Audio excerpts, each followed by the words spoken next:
tem um professor, você já me explicou que gay é um homem que gosta.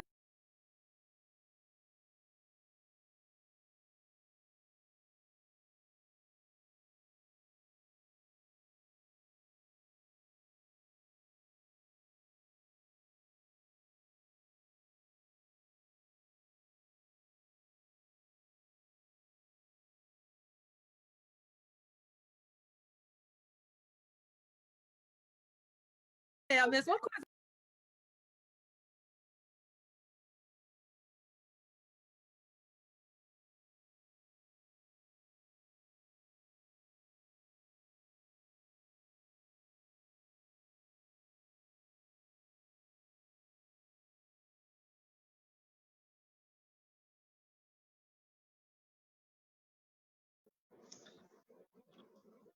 Boa noite.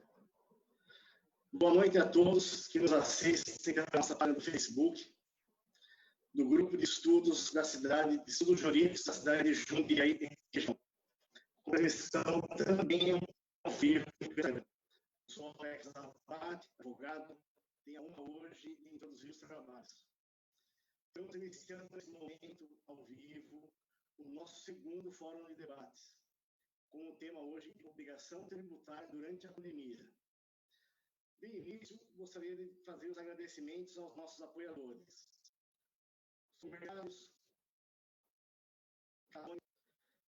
e o escritório Copel Business Contabilidade, e a todos aqueles que tanto nos ajudam e contribuem para a realização dos nossos debates. Pois sem os esforços dos mesmos, não seria possível a concretização desse projeto. Passo, então, a rápida apresentação dos membros do grupo que hoje participam. Grandes advogados, eu vi o doutor Alex Alcante, meu sócio, também vem contribuindo para a coordenação desse grupo de estudos. E na coordenação, advogados também dentro da jovem educação. Então, antes,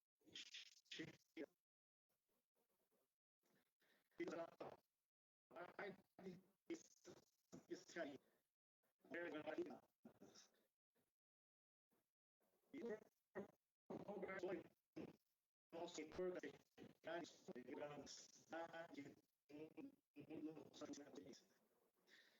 obrigado a todos. E finalizando, para adentrarmos ao ano do debate, nosso agradecimento também ao público, a que dedicamos esse fórum, a que dedicamos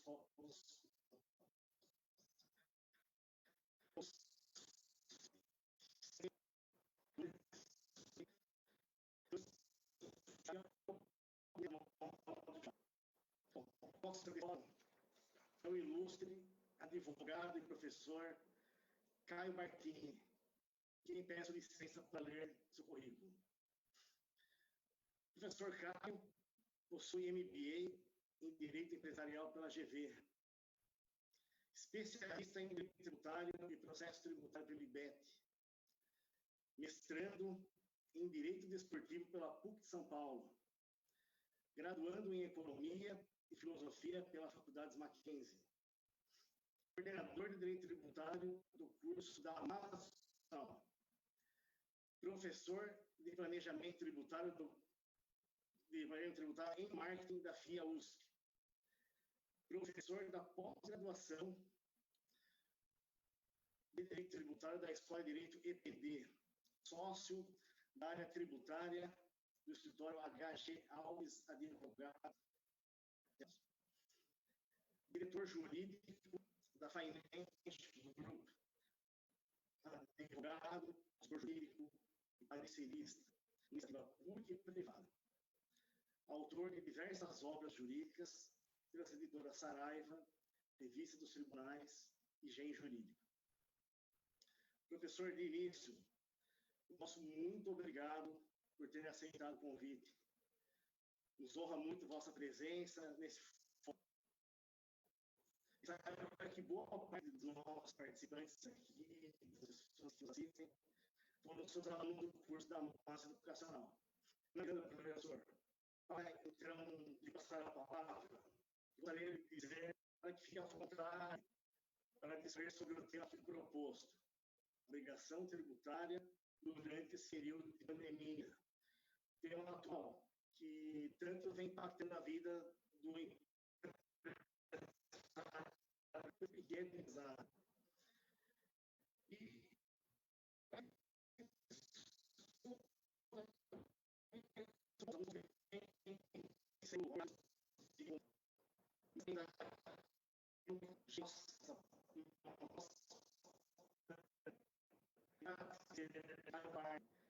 tanto do empresário como principalmente do governo, e a tão falada e esperada reforma tributária, que volta a ser objeto de discussão e considerações hoje, com textos de propostas em discussão no Congresso, e seus reflexos na economia, né, da forma que está a reforma tributária. Então, o tema é muito saboroso, e tem muita coisa a falar. Portanto, professor, somos todos ouvidos. A palavra é sua. Obrigado. Alex, obrigado pela gentil explanação. Eu agradeço o Grupo de Estudos Jurídicos pelo convite. Para mim é uma honra estar com os amigos, né? Me sinto ainda mais honrado ainda por saber que eu participei, pelo menos um pouco, de grande parte da questão jurídica de alguns de vocês. Isso, para mim, me honra demais, né? E eu sou assim, um dos professores que eu tenho ainda a honra de ter entre os alunos, né, ex-alunos, hoje até mesmo desembargadores, que já estão no tribunal e já foram alunos. Então, isso me deixa extremamente honrado. Quando eu cursei direito para ser professor. Eu digo o seguinte: eu estou advogado, eu estou consultor, eu estou diretor jurídico, mas eu sou professor. Então, é diferente daquele que não tem a vocação, né? Então, aquela coisa, eu fiz o direito para me tornar professor, e eu faço o que eu amo fazer. Então, para mim, é uma honra muito grande, e para mim a honra não é de vocês, muito pelo contrário, a honra é minha de estar participando aí de um seleto grupo de estudiosos, e o que mais ainda me chama a atenção é o fato de terem criado um grupo de estudos jurídicos. Porque, infelizmente, hoje nós sabemos, né, pela proliferação de cursos jurídicos que nós temos no país, cada vez mais nós temos uma mão de obra, infelizmente, dentro da área do direito, cada vez mais desqualificada, que acaba levando a muito erro por parte não só dos advogados, mas também nós vemos isso do próprio judiciário, vemos isso de outros membros de outros órgãos, de outras entidades, e ter um grupo de estudos jurídicos é muito proveitoso. Eu já me rendo às homenagens e agradeço a todos vocês na tua pessoa. Veja, o Alex colocou uma situação, e o tema que foi colocado é um tema extremamente custoso, muito me custa. Tudo que envolve a questão tributária no Brasil é muito problemática, ainda mais na temática do direito obrigacional tributário. Veja, isso é fato, todos que vocês estudam estão aí diante, o Alex que está à frente da questão tributária, o Abate falando sobre a questão tributária, sabe que a nossa sistemática tributária brasileira ela está aurida na Constituição Federal. O que me chama mais atenção é o fato, por exemplo, da nossa Constituição estabelecer a sistemática tributária lá entre os artigos 145 a 162, só que nós temos, por óbvio, várias influências do campo tributário, desde o primeiro artigo da Constituição até o do 150º artigo, que é o último artigo do texto constitucional. Então, a gente sabe que, para a consecução de todos os fundamentos e objetivos esculpidos na Constituição Federal, para que a República Federativa do Brasil possa alcançar, tudo isso depende de recursos. E nós temos, dentro dessa questão recursal, né, da necessidade de recursos, dentro do nosso sistema federativo, e vocês sabem que quando eu digo sistema federativo, eu estou falando da união indissolúvel de Estados membros para a formação de um Estado federal, onde estes estados eles perdem a soberania transferida ao Estado federal, que exerce tanto de forma interna quanto da forma internacional. E, entretanto, os Estados-membros eles não perdem a sua autonomia. Essa autonomia ela pode ser tanto uma autonomia política, quanto uma autonomia administrativa, assim como uma autonomia financeira. Só que ter autonomia financeira é ter recursos suficientes para fazer frente aos gastos públicos.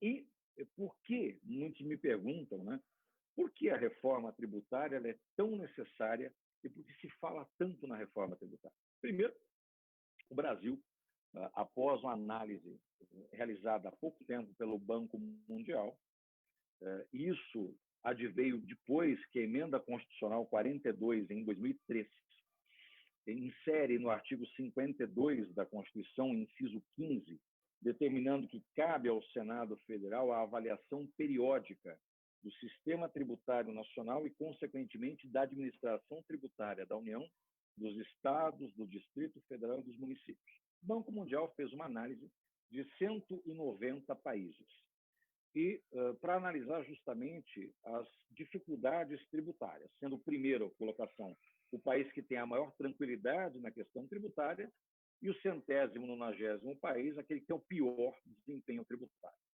É óbvio que não seria diferente, o Brasil ocupou a 186ª posição. Nós ficamos apenas à frente de 4 países totalmente subdesenvolvidos, cuja análise em termos de tributação basicamente são feitas por ditadores, né?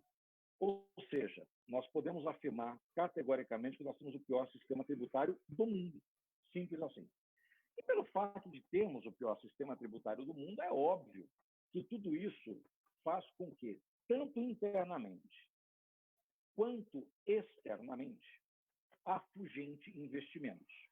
Ora, por que é que eu, na condição de empresário ou na condição de contribuinte, eu quero manter os meus recursos no Brasil, sendo que, ao meu lado, eu tenho outras possibilidades de ter uma redução significativa de carga tributária, um aumento do meu spread lucrativo e, consequentemente, eu consigo trabalhar melhor com os recursos que eu tenho. Então, é tanto quanto ilógico se ter uma situação pela qual você tem um país com tamanha carga tributária. Tanto que o Supremo Tribunal Federal chegou a analisar um dos preceitos fundamentais da República, que são os princípios constitucionais tributários, dentro da limitação ao exercício da competência, estabelecendo, por exemplo, que o princípio da vedação ao confisco se encontra no artigo 150, inciso 4, ele tão somente não é aplicado ao tributo, mas também à multa, e considerando que multas superiores a 100% do débito fiscal têm natureza confiscatória. O problema é que isso, infelizmente, não acaba sendo respeitado pela própria administração pública e, consequentemente, nós temos que fazer uso aí de N recursos, tanto no processo administrativo quanto no processo judicial, para que nós tenhamos alguma espécie de êxito dentro das questões. O Brasil já saiu de uma situação extremamente complexa em 20 anos. Desde a adoção do regime democrático, o Brasil, quando das diretas já em 1985, já entrou numa sistemática econômica de um alto volume de inflação, o que fez com que houvesse a necessidade, então, de criar mecanismos para a tentativa de mantença de uma inflação ou conter as questões inflacionárias através da emissão de títulos, emissão de moedas, trocas de moedas e por aí vai. E, fatalmente, se você tem uma nação no qual a quantidade de serviços públicos que são realizados, as atividades gerais que o Estado nos fornece, ela acaba sendo demasiadamente custosa, diferentemente do que acontece com o orçamento doméstico, pelo qual nós analisamos as receitas para analisar onde aplicamos as despesas, o orçamento público funciona de forma diversa. Eu analiso primeiramente o que eu tenho de despesa para que eu possa, então, correr atrás das receitas públicas. E nós sabemos que toda a nação, não só o nosso país, como a grande gama dos países do mundo, acabam dependendo da tributação para que possam cumprir com seus desígnios, com seus objetivos. Nós já tínhamos saído de um sistema de welfare state, de um sistema do bem-estar social assistencialista, pelo qual acabou onerando os cofres públicos de uma forma um tanto quanto demasiada e desmedida, o que fez com que houvesse, muitas vezes, um atropelo à lei de responsabilidade fiscal, a lei complementar 101 de 2000. E isso fez com que, então, com a finalidade de tentar manter o endividamento público interno e externo sob controle, criassem mecanismos a ponto da chamada regra de ouro determinar, por exemplo, que até determinado limite as despesas correntes daquele ano não poderiam ser ultrapassadas, seja pela União, seja pelos estados, pelo Distrito Federal ou pelos municípios. Muito bem. O Brasil estava buscando uma tentativa de recolocação nas questões econômicas, buscando, ou seja, nós estávamos saindo de um déficit extremamente complexo no ano de 2017 e 2018, tivemos alguns entraves internacionais que fizeram com que nós tivéssemos um balanço muito significativo da nossa economia, seja através da quebra do Lehman Brothers nos Estados Unidos, seja da bolha imobiliária que também aconteceu nos Estados Unidos, seja com a questão da invasão de produtos chineses à época, né, fazendo com que a economia interna pudesse se tornar totalmente não competitiva, o que fez com que ainda se deflagrasse piores situações quando da questão da Lava Jato, quando se levantou, então, a questão de uma extensa rede de corrupção e que acabou assolando aí todo o país, inclusive colocando o Brasil como um dos grandes países que, em termos de rating na análise de crédito, acabamos nos tornando um país não confiável. Tudo isso se colocou no papel com a finalidade, então, de, ao falarmos sobre as questões de reforma, isso pudesse, então, ou até mesmo na questão da mantença econômica, de que maneira o Estado liberal, um melhor liberalismo, uma maior liberdade econômica, faria com que, notadamente, o empresariado, e eu vou explicar o porquê do empresariado, porque a grande gama das questões tributárias com maior firmeza em termos de carga, ela acaba recaindo sobre a pessoa jurídica, então a pessoa jurídica ela acaba sofrendo um grande impacto nessa questão de tributação, e não que a pessoa física não sofra, é óbvio, nós, condições de consumidor final, sofremos muito, mas quem acaba pagando ao final, em regra, o pato é a pessoa jurídica. E, consequentemente, nós. Por quê? Porque o nosso sistema tributário ele é regressivo. Nós acabamos tributando excepcionalmente muito consumo e a produção em detrimento da tributação sobre renda. Só que, ao tributar consumo e produção, as empresas, então, repassam no preço isso às demais pessoas da cadeia, o que acaba refletindo diretamente numa não competitividade de valores, tornando a nossa moeda cada vez mais frágil, tendo em vista o poder de compra diminuído pela inexistência de neutralidade na questão tributária. Em vez dos tributos não realizarem peso nas escolhas empresariais, hoje nós sabemos que os empresários eles tomam devidas providências ou não, tendo em vista a questão de tributação. Ou seja, nós não temos uma neutralidade tributária, que é o que grande gama busca. Nós não temos isso. E quando a gente fala do direito obrigacional tributário, é óbvio, nós temos, e vocês sabem, duas naturezas distintas de obrigação. O Código Tributário Nacional, em seu artigo 113, ele não define o que é uma obrigação tributária. Ele traz tão somente as espécies de obrigação. Ele diz que a obrigação ela é principal e acessória. Só que nós sabemos que a obrigação é uma relação jurídica estabelecida entre Estado e particular, visando a entrega de recursos aos cofres públicos ou o cumprimento de deveres instrumentais administrativos vinculados à administração tributária. Ora, nós temos dentro dessa gama de análise a obrigação denominada principal, que nada mais é do que o dever legal de se levar recursos aos cofres públicos. E nós sabemos que esse dever legal de se levar recursos aos cofres públicos não somente se ampara ao tributo, mas isso também incorpora a penalidade pecuniária, a multa. É o que determina o artigo 113, parágrafo 1º do Código Tributário Nacional. Sendo que a obrigação administrativa, esta não depende de lei, uma vez que ela decorre da legislação tributária, é o que diz o artigo 113, parágrafo 2º do Código Tributário Nacional, e ela se refere notadamente ao cumprimento de exigências administrativas. E esse é um grande problema que nós temos hoje. Por quê? O Brasil, dentro da análise que é feita, nós hoje temos, para cumprimento de exigências administrativas, então, portanto, atendimento da obrigação acessória, nós gastamos em torno de 1.900 horas por ano para atender tais exigências. A média mundial passa a ser de 300 horas. Então, o problema é, se nós temos uma empresa de médio e grande porte, em que ela está sediada em todo o território nacional, ou até fora dele, ela vai ter que contratar profissionais de contabilidade interna, profissionais de contabilidade externa, controladoria interna, controladoria externa e, consequentemente, ainda vai dar erro. Ou seja, ele ainda vai ser penalizado. Que vai se encontrar... Porque nós temos hoje, se você analisar pelo IBDT, do Instituto Brasileiro de Planejamento Tributário, nós temos por dia a edição em torno de 47 normas tributárias. Estou dizendo por dia.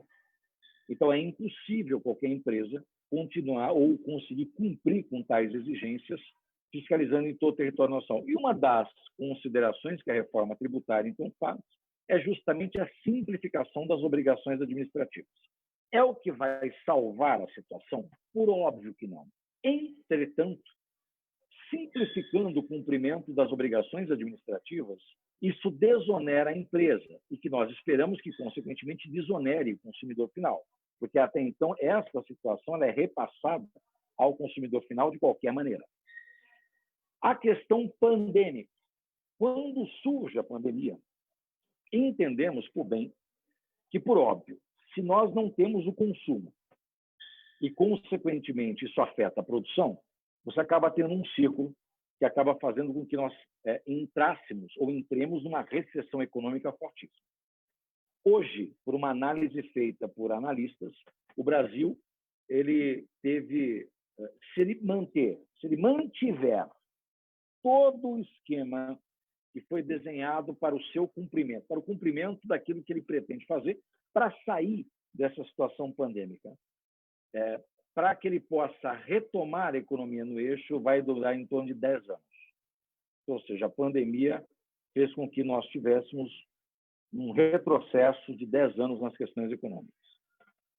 É óbvio que há uma necessidade de observar que essa situação vai fazer com que nós tenhamos um aumento significativo do desemprego e, consequentemente, aumentando o desemprego, isto vai onerar a questão tributária, porque o que mantém o cumprimento e o atingimento do seguro-desemprego, do abono salarial, é o PIS, é o Programa de Integração Social, que recai sobre receita e faturamento das empresas.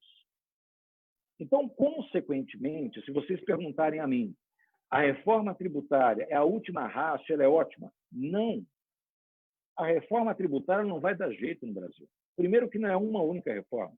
Nós precisamos de uma reforma administrativa e de uma reforma política.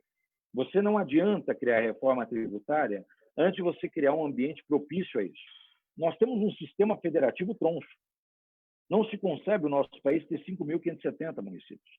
Município com 5 mil habitantes. Desculpe, isso é um distrito, isso não é um município. Municípios até 10 mil habitantes não deveriam existir, porque esses municípios não têm capacidade de arrecadação. E não tendo capacidade de arrecadação, eles vão depender de fundo de participação. Dependendo de fundo de participação, os fundos de participação são mantidos por imposto de renda e IPI. Por que é que na questão da reforma tributária apresentada pelo ministro Paulo Guedes não se colocou no meio o IPI? Simples, porque o IPI que mantém fundo de participação. Enquanto nós não tivermos uma reforma no sistema federativo, enquanto nós não tivermos uma reforma administrativa, não há reforma tributária que dê jeito. O máximo que a reforma tributária vai conseguir atingir é uma simplificação de uma das obrigações, da obrigação acessória. Já é um grande começo? Sim. Eu creio numa única reforma para dar jeito no país? Não. Eu creio numa série de reformas, mas não tão somente na reforma tributária. Eu não entendo que a reforma tributária seja mais importante. Eu entendo que a reforma política administrativa seja mais importante. Porque eu tendo uma reforma administrativa desinchando a máquina estatal, eu diminuo despesa pública. Se eu diminuo despesa pública, consequentemente, eu posso pensar em diminuir carga tributária. Então, aí seria um caminho inverso. Mas eu vejo, infelizmente, que nós temos pouca estrutura hoje, seja política e vontade política para que isso aconteça. Então, eu passo aqui a vocês as minhas considerações, dentro daquilo que me foi passado, sobre essa análise, e eu peço desculpa por causa do tempo superficial, mas que possa ter atingido, eu fico aí no aguardo de todos vocês para eventuais dúvidas, esclarecimentos, para que eu possa aí, naquilo que eu puder, conferir isso para vocês. Professor, apesar de rápido, foi maravilhoso, um conteúdo muito elucidativo. E nós estamos também abertos para perguntas. Agora nós vamos abrir para os membros aqui que participam aqui do fórum, para fazer perguntas para o doutor, a gente poder trocar algumas ideias. Queria passar a primeira palavra e também lembrar que nós estamos com o Facebook e Instagram. Se tiver perguntas também, podem encaminhar, que a gente, na medida do possível, nós vamos... E aqui, Alex, desculpa te cortar, somente fazendo um adendo aos amigos. Caso nós não consigamos, pelo tempo, responder aqui, eu me comprometo a responder aos amigos após a live. Não vou dizer para você que vai ser para e passo, assim, automaticamente, mas podem me enviar os questionamentos que, dentro da minha humilde possibilidade, eu vou tentando saná-los para você. Maravilha. Obrigado. Maravilha. Vou passar, então, a palavra para a doutora Mel Piscarini. Doutora Mel, tem alguma pergunta? Boa noite, professor, tudo bem? Fiz segunda fase de tributário da MAS, hein? Fechei no 5º ano. Muito obrigado. Parabéns, Mel. Sucesso. Gosto muito dessa área. Também sou formada em ciências contábeis, né? E eu acabo atuando bastante... Não atuo muito na advocacia com o direito tributário. Para ser bem sincera, eu acho que eu me fugi, né, da área contábil para o direito, porque aí eu vou para outras áreas que eu me identifico mais. O senhor bem disse que houve um retrocesso econômico, né? E eu queria saber a sua opinião na questão assim, é certo que a oneração maior ela vai para o cidadão, né? E esse ano nós temos anos de eleição. Como é que o senhor vê, por exemplo, uma gestão pública que muitas das vezes nem sabe administrar, não sabe nem o que está fazendo lá, né? O Zé, como o senhor mesmo disse em algumas outras ocasiões que eu sigo o senhor, o Zé da farmácia vai lá, se inscreve para ser vereador e depois, não, quando o prefeito entra, ele coloca o Zé da farmácia para ser o gestor de uma determinada área. Na Secretaria de Saúde. Exatamente. Então, assim, ele não tem a capacidade técnica para gerir aquilo e para fazer com que essas despesas em si sejam diminuídas, né? Como é que o senhor vê, por exemplo, essa questão nesse nosso futuro bem próximo, né, que está vindo? Como que o senhor acha que a gente poderia melhorar isso? Mel, obrigado pelo teu questionamento. Eu vou falar para os amigos o seguinte. Eu, com o passar dos anos, né, eu era extremamente otimista, depois eu me tornei pessimista e hoje, após 20 anos de docência, me tornei realista, né? E eu vou te colocar a questão da realidade como ela é, né? A vida como ela é, né? Como diria Nelson Gonçalves. Enquanto nós não tivermos uma reforma administrativa, pelo qual aquele que é detentor de um mandato eletivo saiba o que ele vai fazer quando ele ingressar na atividade pública, nós vamos ter sempre um problema sério no cumprimento da res pública. As pessoas, elas, em muitos momentos, elas adentram a política buscando poder e buscando o enriquecimento. E uma das coisas que eu deixei muito claro, eu sempre deixei isso muito categoricamente, não é pecado você ganhar dinheiro, mas vá para a iniciativa privada. Iniciativa pública não é para ganhar dinheiro. Iniciativa pública tem um bem maior, que é você servir a um bem maior, que é a coletividade. Então, eu não consigo conceber até hoje, como nós não criamos uma legislação, a ponto do governo federal obrigar aqueles que pretendem se candidatar ao mandato eletivo, principalmente a ponta. Eu digo a ponta, cidades, os municípios. Porque em âmbito estadual, em âmbito federal, existe maior técnica. Vamos imaginar as cidades, porque elas oneram demasiadamente os cofres públicos. Não se concebe você ter aquela pessoa que vai assumir um mandato eletivo municipal sem ter o mínimo de conhecimento do funcionamento da máquina estatal. E aqui eu não estou dizendo que a pessoa tem que ser formada, bacharel em direito, porque a pessoa só quer elitizar. Não, não. Eu estou falando qualquer pessoa alfabetizada, que tem condição de elegibilidade, mas se ela tem 1, 2 semanas, 10 dias de uma escola de governo, onde mostra para essa pessoa o seguinte: querido, olha, os teus limites de atuação são esses. Um decreto funciona assim. Você, na condição de vereador, você vai atuar aqui. Tribunal de Contas do Estado funciona assim. Onde nós temos Tribunal de Contas dos municípios, que acontece com São Paulo e Rio de Janeiro, nós temos isso aqui.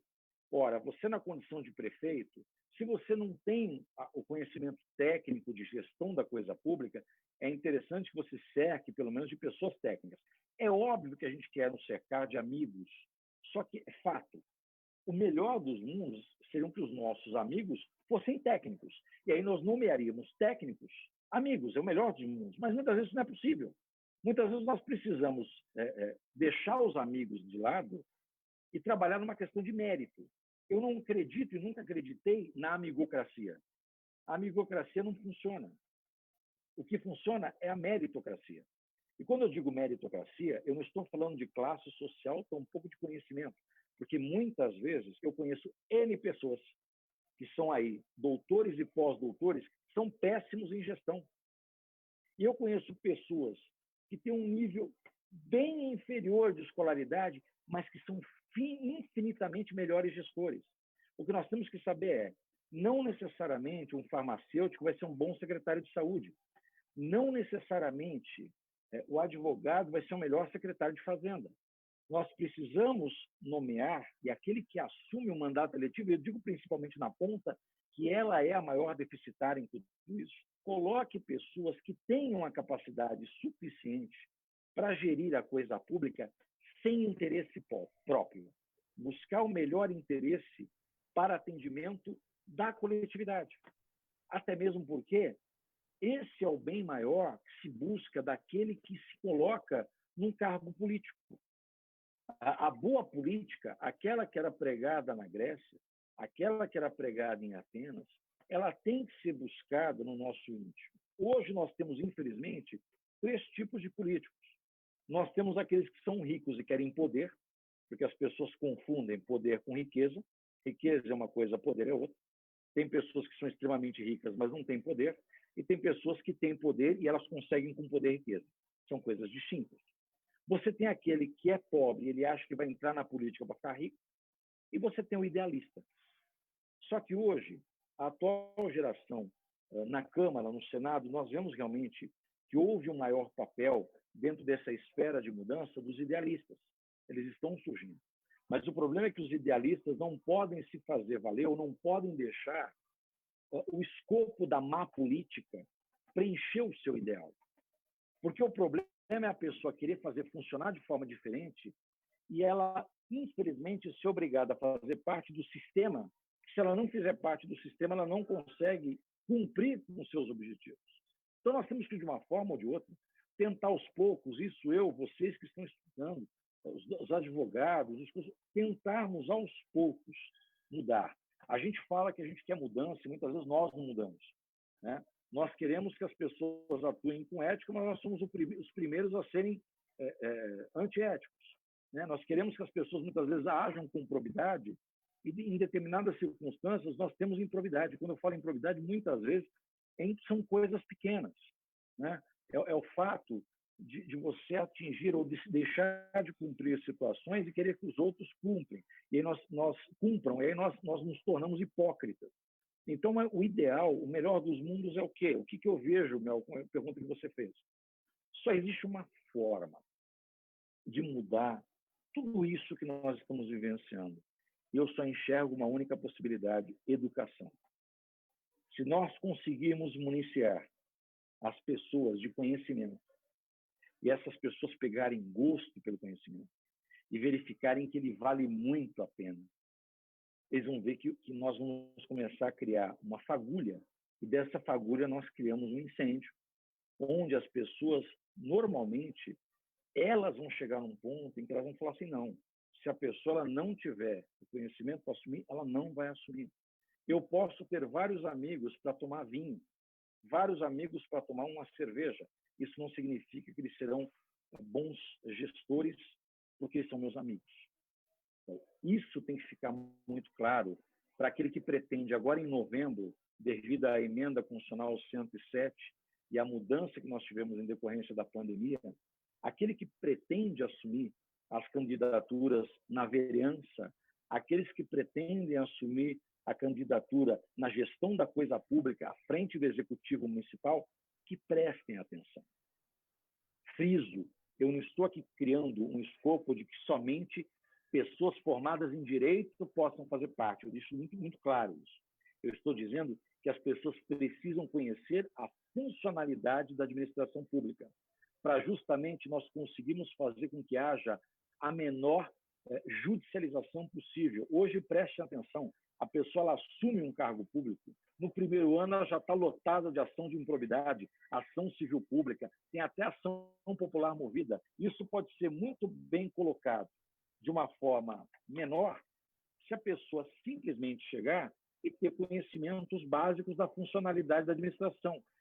Se ela souber como é que funciona a licitação, se ela souber como é que funciona um contrato administrativo, se ela souber como é que ela pode estabelecer um consórcio público, de que maneira funciona uma parceria público-privada, como que ela pode atuar na condição de um gestor da coisa pública para a coisa funcionar, sem se utilizar de mecanismos escusos para conseguir alcançar o seu objetivo.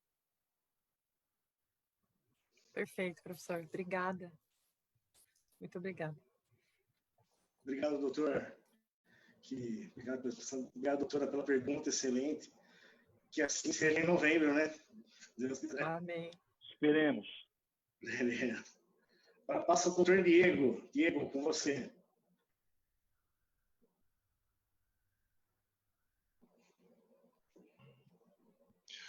Professor Caio, muito obrigado pela exposição. É um tema de grande relevância, uma vez, né, que durante a pandemia que vivemos, a gente percebeu uma compra muito grande através do comércio eletrônico. E isso daí foi bem visto pelo governo. Inclusive, o senhor Paulo Guedes, ele pensa em criar um imposto para a tributação do comércio eletrônico. Eu gostaria de saber qual é o ponto de vista do professor acerca dessa criação desse imposto e se praticamente não causaria um prejuízo para o contribuinte, porque uma vez ele já paga outros tributos, né? E mais um tributo já acabaria onerando diante que os produtos acabaram de ter o elevado preço. Diego, obrigado pela sua pergunta, prazer falar com você. Primeiramente, o e-commerce é algo que não se retroage mais. E a venda através de plataformas digitais é algo que a gente viu na pandemia, que as empresas que elas não se adequarem à situação do e-commerce, elas terão um grande prejuízo nesse novo começo a partir de 2021.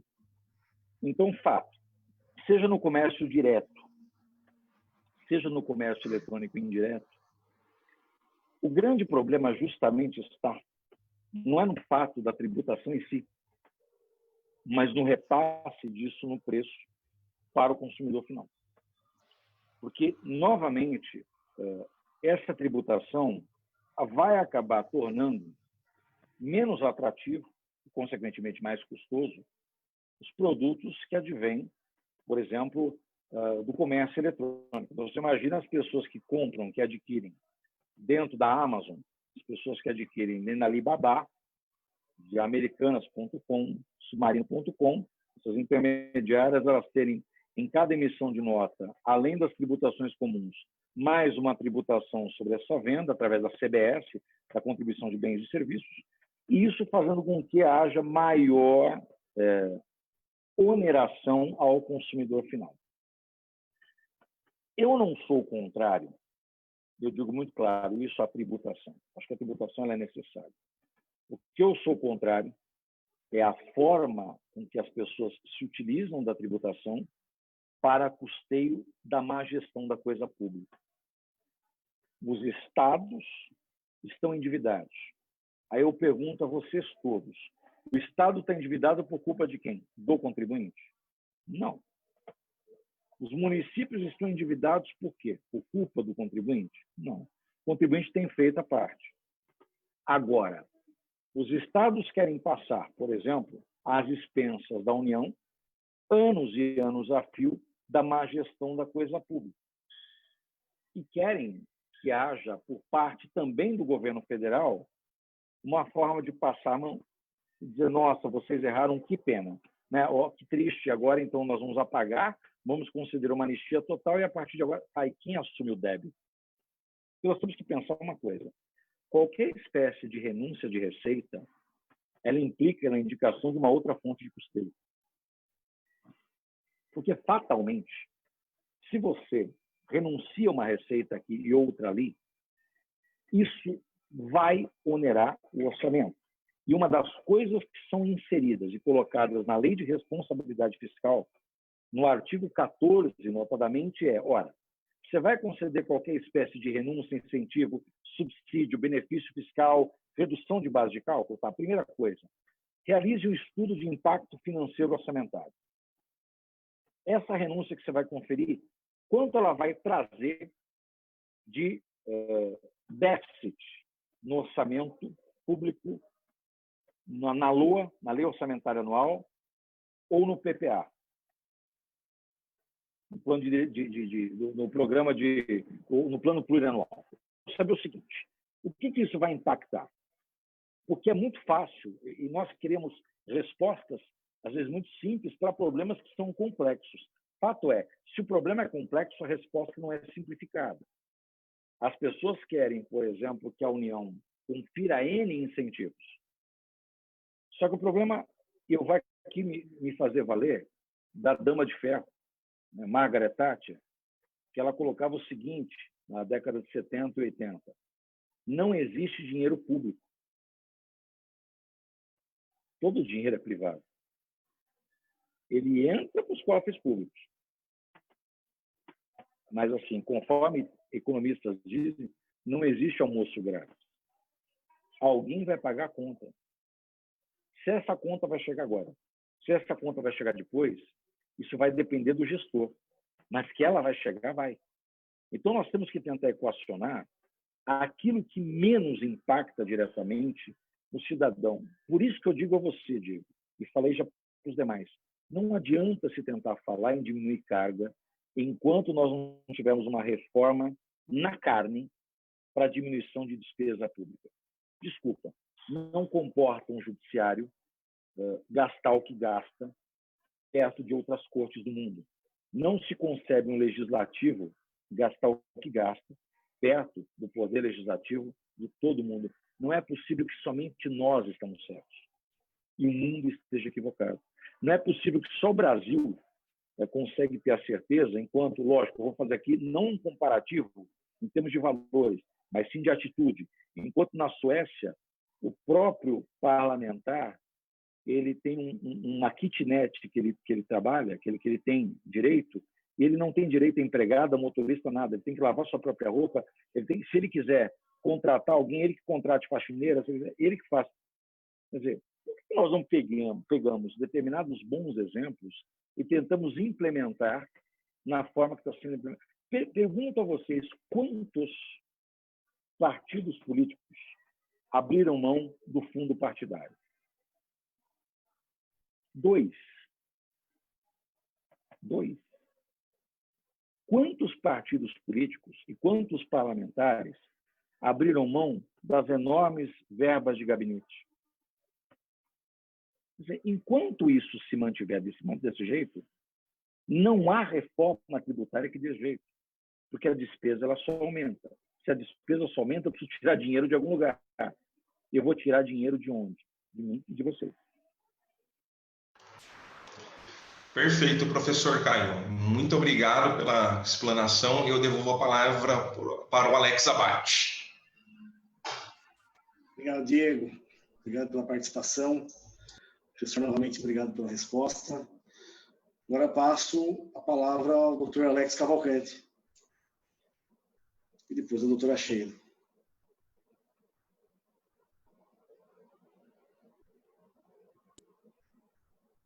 Perfeito. Obrigado, meu colega Alex Abate, meu irmão. Professor, obrigado pela explanação. Os esclarecimentos estão sendo excelentes. Vai de encontro, inclusive, o pensamento de muitos aqui no nosso grupo, ok? O professor, durante a sua explanação, falou que a reforma tributária, para ela ocorrer, precedia de uma reforma administrativa.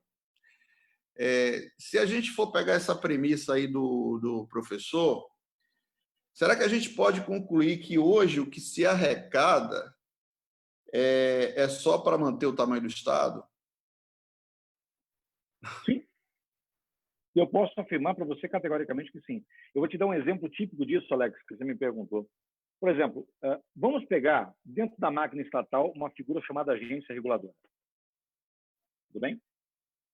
A agência reguladora, ela adveio de um fenômeno de agencificação que adveio dos Estados Unidos, advieram dos Estados Unidos. E observa o seguinte, o que se buscava no fenômeno da agencificação? Eu tenho uma entidade que simplesmente regulamentasse, fiscalizasse serviços e atividades exercidas pelo particular em colaboração com a administração pública. Muito bem. Criamos esse modelo. O nosso modelo começou justamente com essa finalidade, ou seja, a fiscalização e regulamentação de concessões, né, de serviços públicos. Muito bem. A partir daí, abriu-se uma porteira. Aí nós criamos, por exemplo, uma agência reguladora somente com a finalidade de atuação com o poder de polícia. Exemplo, Anvisa. Aí nós criamos uma agência reguladora para regulamentar uma atividade privada de interesse público, a ANAC e a Ancine. Aí eu pergunto a você, essas entidades autárquicas em regime especial, portanto, os dirigentes com mandato fixo e estabilidade, e com N cargos públicos. Eu lhe pergunto, dentro da estrutura interna da administração pública, será que isso não poderia ser exercido por uma determinada secretaria que faz parte dentro de um próprio Ministério do Executivo? Será que haveria necessidade da criação de uma outra entidade? Será que aquilo que realmente alguns ministros, notadamente o ministro da Economia, fala, é tão equivocado quando ele diz que os gigantes estatais que nós temos, eles dão maior prejuízo do que efetivamente lucro? Será que isso não é uma grande verdade? Será que não está na hora de desinchar a máquina estatal? Será que não está na hora de reduzir cargo comissionado? Será que não está na hora de fazer com que a máquina ela seja mais eficaz e eficiente, conforme o artigo 37 caput da Constituição fala, em vez de ficar inchando cada vez mais a máquina estatal, ao ponto de nós temos que aumentar cada vez mais a carga tributária para poder custear esse elefante branco? Então, é fato, nessa pergunta que você me fez, Alex, eu não tenho qualquer espécie de dúvida que hoje nós temos uma carga tributária, infelizmente, para custear os desarranjos praticados pelo próprio Estado. Perfeito, professor. Obrigado pelas suas considerações. Eu queria aproveitar fazer só mais um comentário. O professor colocou como solução dessa questão tributária a educação. Teve um comentário aqui no Face de uma pessoa que está nos assistindo, a Caroline Vedrameto. Ela fala o seguinte, que será que não seria a solução a gente colocar disciplinas no ensino fundamental voltadas para o direito e para a economia e para a política, para a gente ter uma futura geração um pouco mais esclarecida nesse aspecto? Obrigado pela pergunta, Carolina, e eu vou te responder. Você tem toda a razão. Eu sou um dos grandes defensores que qualquer curso, seja do ensino fundamental 1, 2 e do ensino médio, tinha que ter pelo menos preceitos basilares do funcionamento da máquina estatal. Consequentemente, da educação financeira, consequentemente de gestão. Por quê? Porque isso você torna, desde o início, a pessoa já com a formação do seu caráter e, consequentemente, da sua personalidade, sabendo como deve ser administrado. Por exemplo, a hora você quer ver uma grande situação? Hoje nós temos quantos brasileiros conhecem o hino nacional? Observe só. Eu não estou dizendo aqui a ser militar, não estou dizendo nada disso. Eu estou dizendo em relação à identidade do povo com o próprio país. Veja como o fato de nós termos sofrido durante muito tempo como uma colônia de exploração sem determinada identidade de país, muitas vezes, como isso nos atingiu e como nós temos reflexo disso até hoje. Eu digo isso para você, Carolina, pelo seguinte: se você vai aos Estados Unidos, você verificará que em toda casa norte-americana existe uma bandeira norte-americana estendida. Por uma questão muito simples, esse orgulho da própria nação. Você não vai ver um único americano sem ele saber cantar o próprio hino nacional. Aliás, nos grandes eventos norte-americanos, a primeira coisa que eles fazem um show de pirotecnia é com o próprio hino nacional. Isso demonstra o quê? Não estou dizendo uma questão de nada disso, nada desse ou daquele lado. O que eu estou dizendo é que existe já uma cultura colocada da importância da nação. Nós temos um país muito mais abençoado em termos de terra, clima, que os Estados Unidos. Nós não sofremos aqui a quantidade de 1000 tornados por ano. Nós não temos aqui um país, como acontece com aquilo que foi colocado para o Estado de Israel após a Segunda Guerra Mundial, em 1948, um deserto, no qual eles transformaram como primeira potência, pelo fato da própria identidade cultural do judeu. Observe que nós temos aqui, e isso é maravilhoso, uma miscigenação incrível. Pessoas, nós temos vários Brasis dentro de um único Brasil. Mas enquanto nós não tornarmos a homogeneidade de se saber que a nação ela tem uma importância, que a terra que você vive ela é importante, que cuidar da coisa pública é importante não para o gestor, mas para todos, que depredação da coisa pública vai onerar você, que você pode fazer quaisquer espécies de passeatas, a tua liberdade de expressão, a tua liberdade de informação ela é fantástica, desde que você não onere ainda mais o Estado. Então, se você colocar isso desde o início como sendo uma bandeira a ser defendida, olha, a nação pode se tornar melhor se você fizer dessa forma. Sem dúvida nenhuma, nós teremos muito menos problemas para as nossas futuras gerações do que a que vivenciamos hoje. Perfeito, professor. Muito obrigado. É com você, Alex Abate, aí. Professor, mais uma vez, excelente explanação. Quero aproveitar e agradecer a senhora Caroline, que participou com a pergunta pelo Facebook. Muito obrigado, pertinente a pergunta. E aproveito e agradeço em nome dela a todas as pessoas que estão nos acompanhando, Professor, nós conseguimos alcançar hoje, até agora, né, 1.036 pessoas. Feliz Excelente. demais por isso. Agradeço a todos. Muito bom. A doutora Sheila também já falou que está satisfeita com as perguntas aqui, não tem mais perguntas e algum tema a acrescentar. Eu quero, professor, já vamos chegando quase, acho que 1 hora já, né? Até para não cansar, eu sei dos seus compromissos, todos os colegas aqui, as pessoas que nos assistem. Queria de novo agradecer por ter aceito o nosso convite, dizer que o nosso grupo de estudos está à sua disposição, que o senhor precisar. Muito obrigado mesmo, obrigado por nos brindar com esse conhecimento na noite de hoje. Agradecer a todos os amigos e colegas que participaram, que assistiram, Dr. Diego, Dra. Sheila, Dra. Mel, Dr. Alex Cavalcante, Dr. Michael, que está nos bastidores, fazendo tudo isso ser possível, transmitida para o Facebook e para o Instagram. E agradecer novamente o senhor, doutor. Muito obrigado. Se tiver alguma coisa para complementar, a palavra do senhor. Alex, eu tão somente agradeço a você, a todos os queridos que estão aqui, todos que participaram. Para mim foi uma grande honra e continuará sendo sempre uma grande honra poder discutir, poder colocar ideias, poder ver as ideias dos amigos. Não existem verdades absolutas, existem sim uma convergência de informações que nós podemos, com o mesmo objetivo, tornar um país melhor.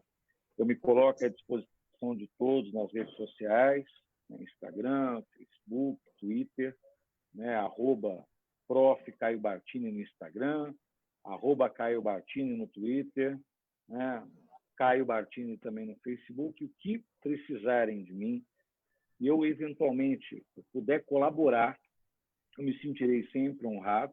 Agradeço ao Alex Cavalcante, ao Abate, agradeço a Mel, agradeço o Diego, agradeço ao Mike, todos vocês que fizeram parte, e aqueles que estão nos assistindo e, consequentemente, perfilham do mesmo entendimento, e mesmo que não perfilhem do mesmo entendimento, mas que coloquem as suas considerações para que nós possamos debater. Afinal de contas, o debate ele é sempre proveitoso, desde que ele seja rico e que traga melhorias a todos nós. Então, agradeço.